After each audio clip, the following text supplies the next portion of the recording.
Imagine this. You walk into a room full of people, and everyone there shares the same belief.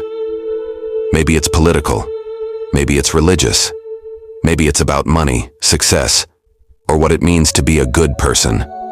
At first, there's comfort. Belief feels safe. You belong. You don't have to question too much, because the answers are already laid out for you. It feels like home, but here's the catch. That same comfort is also a trap. Belief becomes a wall. It separates you from people who don't share it.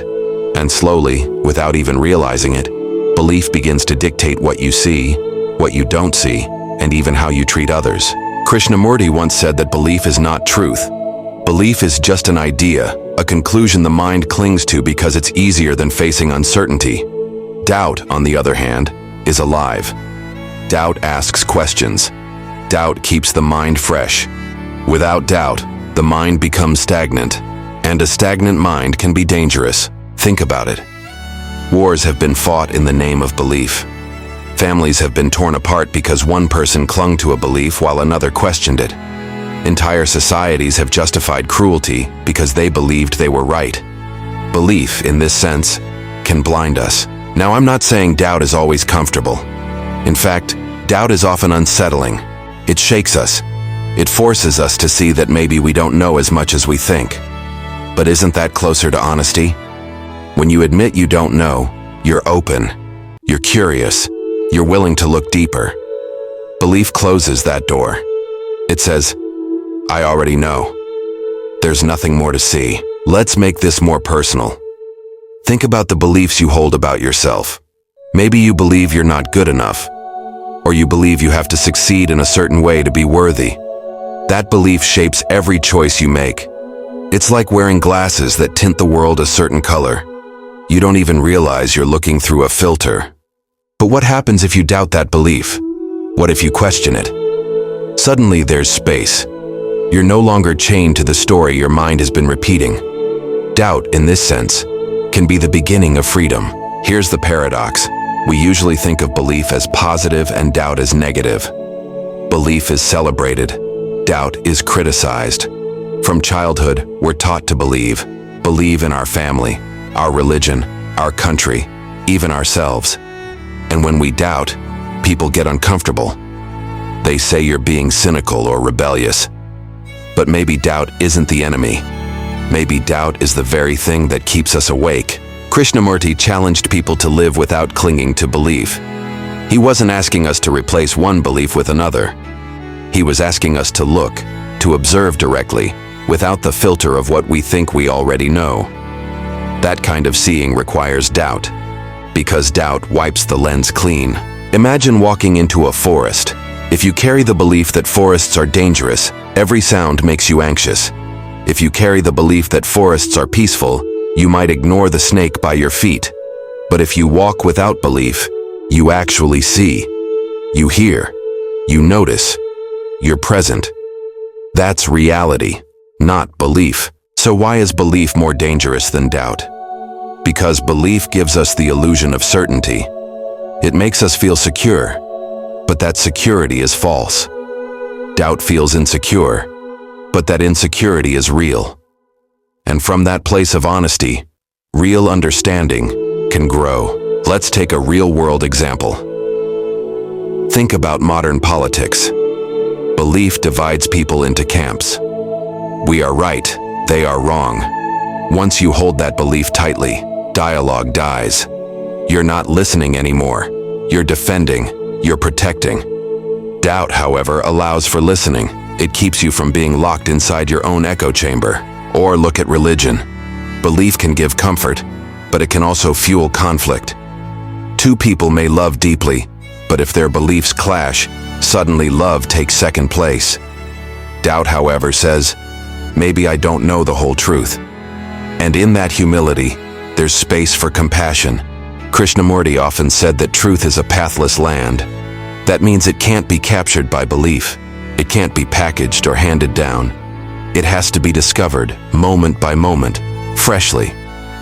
And the doorway to that discovery is doubt. Not the kind of doubt that paralyzes, but the kind that keeps you open, attentive, alive. So the next time you feel tempted to cling to a belief, pause. Ask yourself, am I holding on to this because it's true or because it makes me feel safe? And then, let doubt do its work.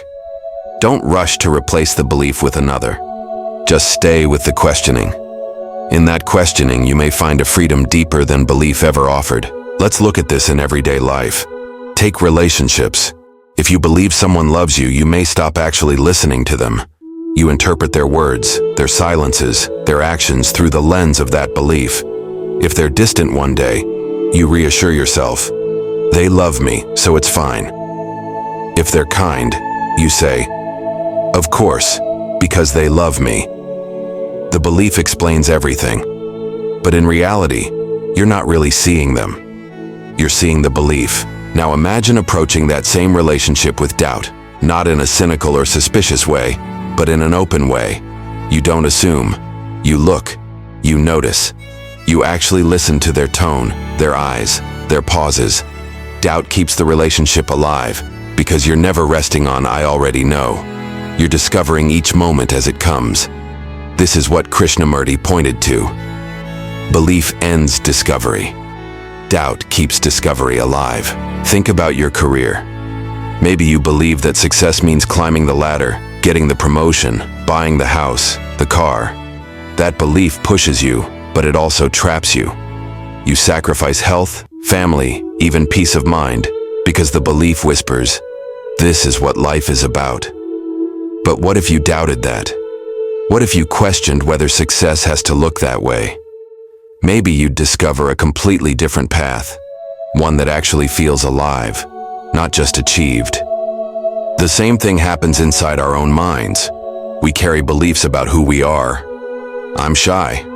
I'm smart. I'm broken. I'm strong. These beliefs can be comforting, but they're also cages. They limit what we see ourselves capable of. Doubt opens those cages. The moment you ask, is this really true? The walls begin to crack. But here's where it gets tricky. Most of us fear doubt. We equate it with weakness. We think, if I doubt my beliefs, I'll lose myself. I'll have nothing solid to stand on. And in a way, that fear is correct. Doubt does shake the ground beneath you. It does strip away the certainties you've built. But maybe that's exactly what freedom is. Standing without the crutch of belief. Meeting life directly. Krishnamurti once said, the demand for certainty is the demand for security, and the demand for security is the denial of life. That line hits hard. Life is uncertain by nature. Belief pretends to make it certain. Doubt accepts what is. Uncertain, unpredictable, alive. Imagine a river. Belief is like building a dam. It gives structure, it creates control, but eventually the water either stagnates or breaks through violently. Doubt is like letting the river flow. It may feel wild, but it's natural. It moves, it adapts, it's alive. Which one is closer to truth? We also have to ask, why do we cling to belief in the first place? Usually it's fear. Fear of being alone, fear of being wrong, fear of not having meaning. Belief promises safety, but that safety is borrowed. It's borrowed from authority, from tradition, from the past.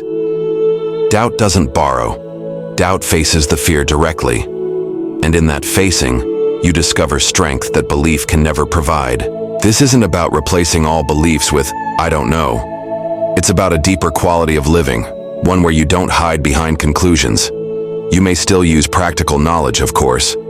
You believe the stove is hot. You believe gravity will pull you down. That's not what we're questioning.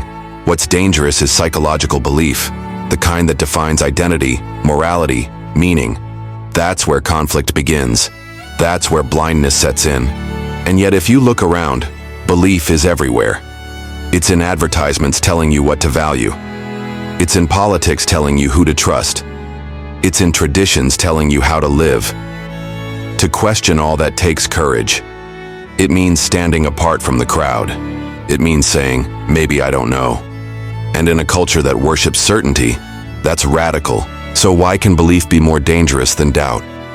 Because belief gives us the illusion of truth, while doubt keeps us searching for it. Belief divides, doubt connects. Belief closes the book, doubt keeps it open. Krishnamurti wasn't asking us to live in permanent confusion. He was asking us to live with eyes wide open, to see that clinging to belief is a form of fear, fear of the unknown, fear of being insecure. But what if life itself is insecurity? What if truth can only be found in the very act of questioning, in the willingness to meet each moment without the filter of belief? Doubt is not the enemy, it's the beginning of freedom. Because when you doubt, you're not bound by tradition, by authority, by the past. You're alive to what's happening right now. So the invitation is simple, but not easy. Don't settle for belief. Don't cling to the comfort of ready-made answers. Question. Look. Listen. Let doubt strip away the illusions until only clarity remains. Because in the end, real truth doesn't need belief. And real freedom doesn't come from certainty.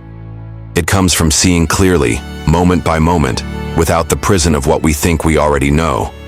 And maybe, just maybe, that's where life truly begins.